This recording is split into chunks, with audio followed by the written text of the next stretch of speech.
ก้าหน้ารถดำก้าหน้ารถดำอาจารย์เมธีบางคำขาแล้วนี่ตอนเช้ามื้อนี้บุคคาพามาเบิ่งก้าหน้ารถดำได้เพิ่นมีรถดำหน้าได้ครูทีบางคำขาเนาะใครต้องการให้เพิ่นไปจับจ้างดำให้ดำนาต้องมาหาอาจารย์เมธีบางคำขาได้เพิ่นมีก้าคักก้างามได้แพ็กใบอย่างดีเด้อก้าเพิ่นก็ได้ก้ากล้องว่าง่ายก้าเป็นกล้องแบบพลาสติกครอบอย่างดีได้นี่ล่ะก้าหน้ารถดำท่านอาจารย์เมธีบ้างคำขาเลยดำคักดำงามดำไวตรงก้าหน้ารถดำอาจารย์เมธีบ้างคำขาแล้วนี่งามคักได้ก้าเพิ่นซึ่งจัดแต่เป็นเทเป็นเนวคักได้นี่ก้าหน้ารถดำอาจารย์เมธีบ้างคำขาถ้ายังดำไวดำงามต้องมาจ้างเพิ่นได้ซึ่งจัดใช้รถดำแต่ว่างามคักได้ดำเรื่องดำให้ดำนานี่ก้าเพิ่นก็เป็นแพกคักได้ผู้ขอบพลาสติกอย่างที่ได้เพิ่นเฮ็ดไว้เนาะเพิ่นใส่เก็บดำได้มาหูสก่อนแล้วจะได้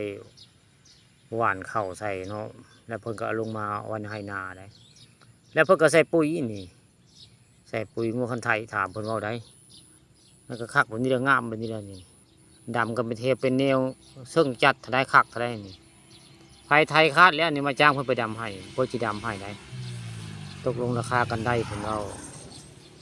เพิ่นใส่รถดำเนี่ยบ่แม่นคนดำรถดำรถเป็นผู้ดำว่าง่ายแต่ว่าก้านี่เพิ่นมันสิแพกเป็นแพกไฟแพกมันได้สิยกเลยได้เป็นกล่องเลยนี่แบบนี้ละก้าหน้าดำก้าหน้ารถดำอาจารย์เมธีบางขาคักงามเด้ก้าก็งามดำคัก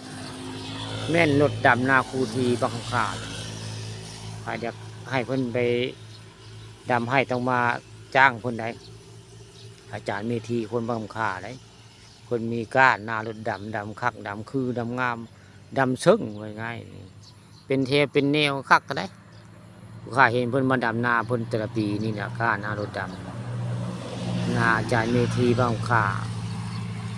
ใครยังต้องการดำนารวดเร็วงามเป็นเทเป็นแนวก็ต้องมา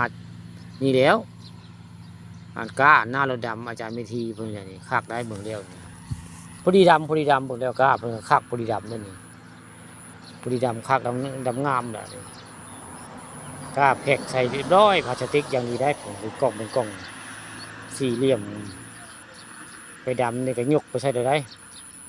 ไปใส่รถไปก็ดำเลยได้